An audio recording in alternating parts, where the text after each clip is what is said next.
Syria और Lebanon में फिर बरसा बारूद, फिर मची तबाही। लेबनान में जंगी जेट के हमले से आया बारूदी बवंडर। सीरिया में गोलीबारी से जल उठा माउंट हार्मोन। जब इजराइल अपने जंगी जेट से बारूद बरसाता है तो तारीख लिखी जाती है तबाही की, दुश्मन के खात्मे की। कई मुल्कों को इजराइल ये बताता है कि उसके दुश्मन कहीं भी छिपे हों, कितनी भी सुरक्षा बंदोबस्त कर लें, धरती के नीचे तहखाने में ही क्यों न घुस जाएं, इजराइल उनका सफाया करके ही रुकता है। नेतन्याहू आर्मी अपना टारगेट कभी मिस नहीं करती। अगर टारगेट हाई प्रोफाइल है तो प्लानिंग उतनी ही फुल प्रूफ होती है। हमास से समझौते के बाद इजराइल का टॉप टारगेट अब सीरिया में है, जहां युद्ध का माहौल जंगी जेट से बारूद बरसाकर इजराइल ने कर दिया है। यह हमला अमेरिका की सीरिया में एयर स्ट्राइक के अगले ही दिन अंजाम दिया गया, जिससे यह भी साफ है कि अब सीरिया में बारूदी बखेड़ा बड़ा होगा, पहले से कहीं विध्वंसक और विनाशकारी भी साबित होगा।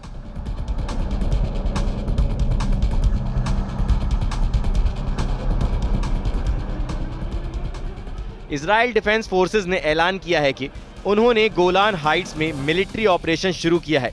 इजराइल ने हमला तरंजे गांव के पास किया है, जहां टेरर ग्रुप और आईडीएफ के बीच भीषण गोलीबारी हुई है। इजराइल ने सीरिया गोलान में इस्लामिक रेजिस्टेंस फ्रंट के खिलाफ युद्ध शुरू कर दिया है। ये ग्रुप दिसंबर में बशर अल असद के पतन के बाद सीरियाई सोशल नेशनलिस्ट पार्टी ने बनाया है। आईआरएफएस पर अहमद अल शहरा यानी कमांडर जुलानी की नई सरकार ने भी कोई एक्शन नहीं लिया है, जबकि इजराइल दावा करता है कि उसके खिलाफ आईआरएफएस बड़ा खतरा बनता जा रहा है।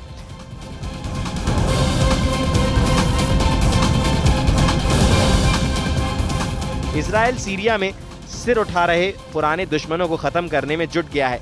सीरिया में इजराइल के बड़े हमले का सिग्नल कुछ दिन पहले ही मिल गया था, जब हार्मोन पहाड़ पर रक्षा मंत्री काटज ने खुद जाकर सैन्य तैयारियों की जानकारी ली थी।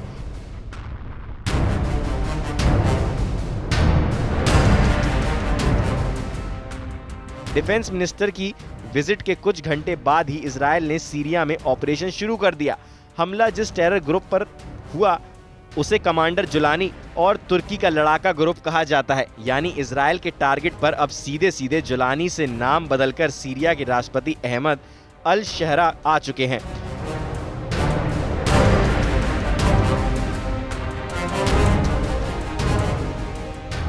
अल्मा रिसर्च सेंटर के मुताबिक सीरियाई सोशल नेशनलिस्ट पार्टी के लड़ाके 1980 के दशक में दक्षिण लेबनान पर कब्जे के बाद से इजराइल के खिलाफ सैन्य कार्रवाइयों में शामिल रहे हैं, जिन्हें इजराइल ने हिजबुल्लाह के खिलाफ सैन्य कार्रवाई में काफ़ी हद तक तबाह कर डाला था।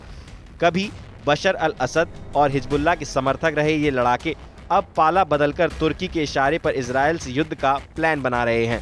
इन्हीं दुश्मन लड़ाकों के फन को कुचलने के लिए इजराइल हार्मोन पहाड़ी से हमले कर रहा है। इजराइल के रक्षा मंत्री ने दावा किया है कि गोलान हाइट्स से दमिश्क तक दुश्मनों के खिलाफ हमले जारी रहेंगे।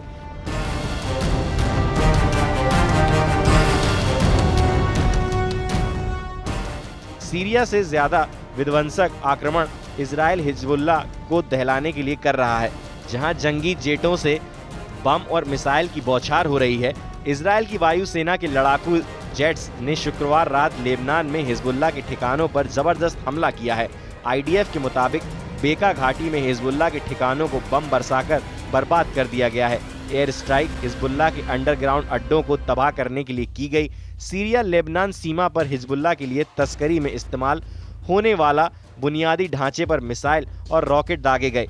इजराइल ने दावा किया है कि हिजबुल्लाह की कई हथियार फैक्ट्री हमले में तबाह हो गई हैं। इजराइल और लेबनान के बीच युद्ध विराम विस्तार के बाद ये आईडीएफ का पहला हवाई हमला है, जिसमें जंगी जेट का भी इस्तेमाल किया गया। इजराइल को हमले की वजह हिजबुल्लाह लड़ाकों ने दी है।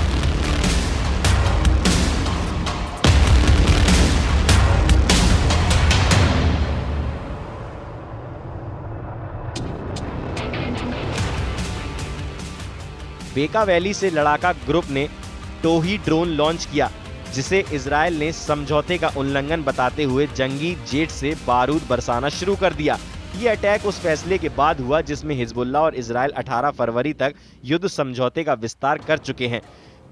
व्हाइट हाउस ने इजरायल और लेबनान के बीच संघर्ष विराम को 18 फरवरी तक बढ़ाने की घोषणा की है। समझौते के तहत इजरायल और अमेरिका दक्षिणी लेबनान में पकड़े गए हिजबुल्लाह लड़ाकों की वापसी पर बातचीत शुरू करेंगे। लेबनान के प्रधानमंत्री नजीब मिकाती ने कैदियों की रिहाई की अपील की है। हालांकि इस अपील के 2 दिन के भीतर इजरायल ने हिजबुल्लाह पर बम बरसाना शुरू कर दिया। दक्षिणी लेबनान के नबातिहा में भीषण हमले के बाद युद्ध के फिर से भड़कने का माहौल बन गया है। हिजबुल्लाह से जुड़े आउटलेट अल मायादीन के मुताबिक इजरायल ने ड्रोन से मिसाइल दागकर हथियार ले जा रहे एक ट्रक को उड़ा दिया है। इजरायल 2 फ्रंट पर दुश्मनों का सफाया करना अब आसान हो चुका है। गोलान हाइट्स पर नेतन्याहू आर्मी के कंट्रोल से मिलने वाली मदद के बाद हार्मोन पहाड़ पर कब्जे ने इजरायल को सीरिया और लेबनान दोनों फ्रंट पर मजबूती दी है।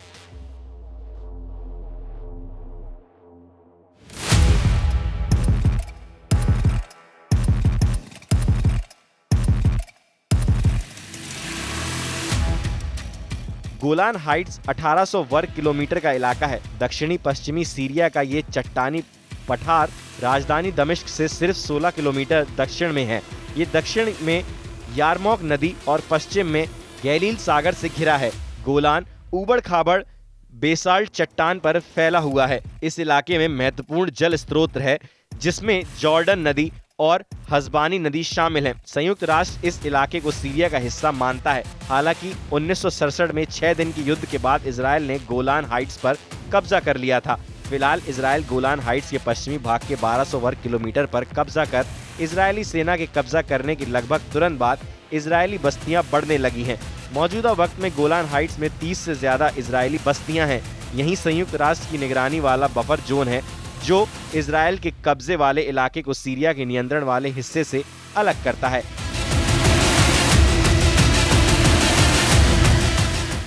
रणनीतिक लिहाज से सबसे अहम मोर्चे पर पकड़ के बाद इजरायल ने बफर जोन में मौजूद सबसे ऊंची चोटी माउंट हर्मोन पर सेना की तैनाती कर ली। बशर की विदाई के बाद इजरायल ने इस अहम ठिकाने को कब्जे में लिया। सीरिया के माउंट हर्मोन पर इजरायल की जीत कई मायने में गेम चेंजर साबित हुई है। माउंट हर्मोन चोटी 9232 फीट ऊंची है। ये सीरिया और इजरायल दोनों की सबसे अधिक ऊंचाई वाला वॉर जोन है। वहीं लेबनान की केवल एक चोटी के बाद ये दूसरे नंबर पर है।